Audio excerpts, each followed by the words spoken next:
panelists. The two people you just watched dodge a killer robot dog.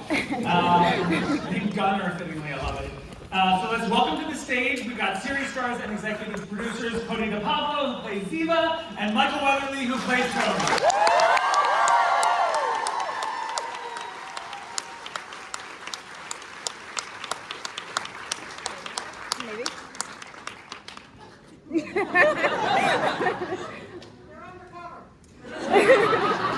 There he is.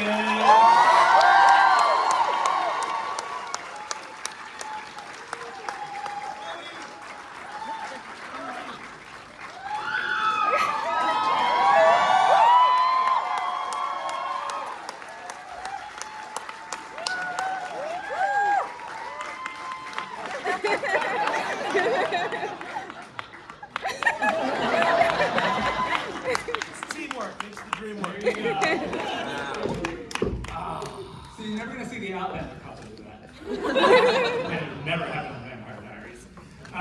You guys, congratulations. It is so nice to see you guys back. Good to see you Good again. to see you. Thank you. Great episode. First, I just want to talk about the excitement that built up around the beginning of this show. When we heard that you guys were coming back together to do this, we were thrilled. The fan base went insane. How was it for you guys? Because it had been a long time. Was it insane for you? Taking a little video.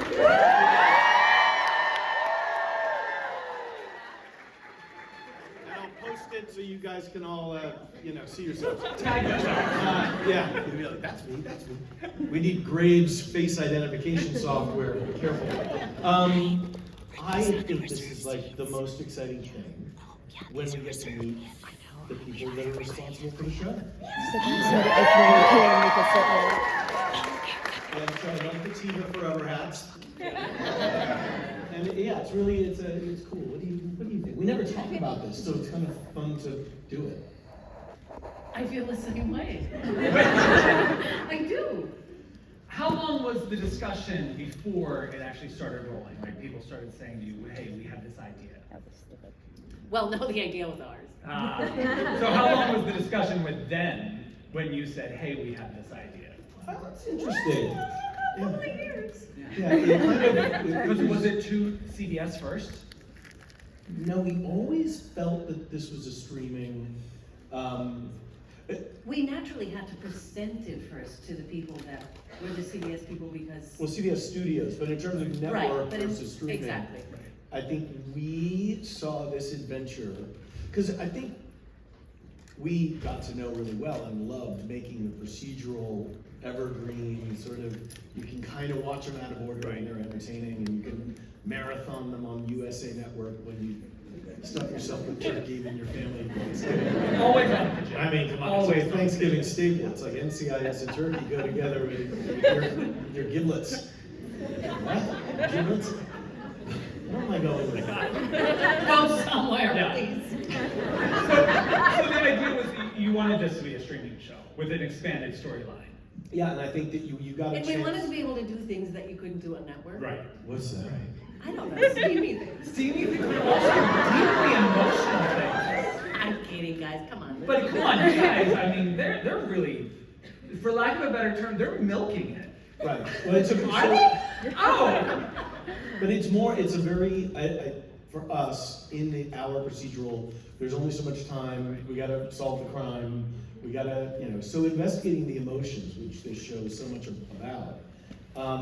We wanted to raise those stakes for the characters. We also wanted to do a little bit more with the action, which I think is pretty kick-ass. Yeah. You wear that wig like nobody else. Right? Backstage. You were really funny. I was like, how is your wig better than all of Nicole Kidman's? And I was like, she's a natural blonde, by the way. Yeah. It's like a hard one to pull off. And it's so good. It's actually Yeah. a good wig. And I never thought in a million years that It reads really well. Yeah. No. I was like, I channeled my inner blonde. Well, this whole episode, there's so much action in this one. But he also so I was asking backstage about the dog. And it was...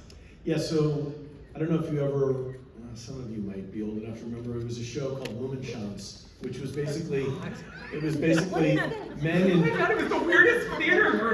Yeah, you're in like a body leotard, and they're like. And they have like rolls of like toilet paper on the face. And, Right. So Moomin Like Chance. this was a TV show?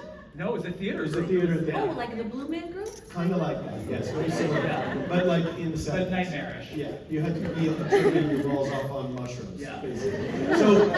So it was the 70s. You weren't alive yet. So the thing is, the dog on stage, that crazy killer attack dog, come. That was a guy in a leotard. Stage. Yeah, it was a guy in a leotard. Oh crap, I remember. I mean, it's a good thing I'm around, right? Thank you, I mean, Well, it brings me back to life. While he was filming that sequence, you were filming the fight sequence with Martine, which was a long time coming. Yes. Also very tricky considering the space you had to hold that choreography. But it was such a fun fight sequence. How many times did you guys and bang funny into enough, those servers? do you remember there was because you guys just saw it, right? Yeah. Okay, so there's this bit, middle of the fight, where the jacket comes off, right? Mhm. Okay, so we were doing that for hours, and at one point that jacket had to come off. And Nassima, who plays Martine, she was really into it, and I was really into it, and we were, doing all sorts of things to keep the body warm right before you shoot. She pulled that jacket, and the jacket didn't come off. And my shoulder almost came off. and it was one of those moments when you hear like a, and I was like, oh! And she was, the entire character like broke into a million pieces. And then you just saw poor Nassima, who's the nicest person. She goes, are you okay? And I was like, silent, right? Because I was like, I'm an actor, so I have to get into it. I was like, holding the pain so I could get maybe 5 minutes. And then I got a massage. So it was great. There was a payoff. Like, because when Henry knocked your knee back into place. Oh yeah. yeah, he did get a massage for that. No. That massage ending wasn't where I thought the story was going. Well, now you know you can play Different that convention, totally different convention. How did this fight sequence compare to your the fight sequence you had with his married girlfriend's husband in the Speedo? Now I understand. You're talking about German math. Yes. Oh yes. That was, first of all, I think at 4 o'clock in the morning we shot that. Mm-hmm. So by the time we got to that, didn't we go down the hallway and didn't he throw something? Yeah, and it hit me. I think it made it. I think it's in the It's a picture, cut. yeah. Yeah, it's such a good one. Yeah, it bounced off the wall, whatever, it was like a frying pan or something. And I think I was running, you were running behind me. I was heard, protecting you. You were, of course. And then I heard like yeah. Who was that? That's right. There's an alpha right there. But yeah, I can't go further after that because that was so good. I think I threw a bike at him, but we had such an incredible time shooting in that house and with those incredible actors. And the whole experience, which I don't know, once it's all cut together and everything, it's just actors acting. Right. But, so it's hard to tell maybe if people are having fun and appreciating each other. But what you guys don't know, and this is the fun part, is that so we had these lovely actors, and they were trying to make sense of their relationship, right? So it was the mirror of sort of like our relationship and their relationship, and these two relationships living, together in conflict at this house. And they were trying to make sense of that scene, and he wouldn't let it go. He was like, no, we need to do this and we need to do this. And it's so cool for us as actors to have guest actors that come in with a point of view, defending certain things and making sure that things are grounded and that things make sense and that they track emotionally. It was such a treat to watch. And Michael and I remember we clocked each other and we were like, oh. Nice, Yeah. right? Well, how different has it been? Because a lot of you're filming in Budapest, you're getting a lot of international guest stars. How has that been? Because their approach to working in TV and shows like this is probably very different, right? I mean, actors are actors, I feel like most of them are part of the tribe.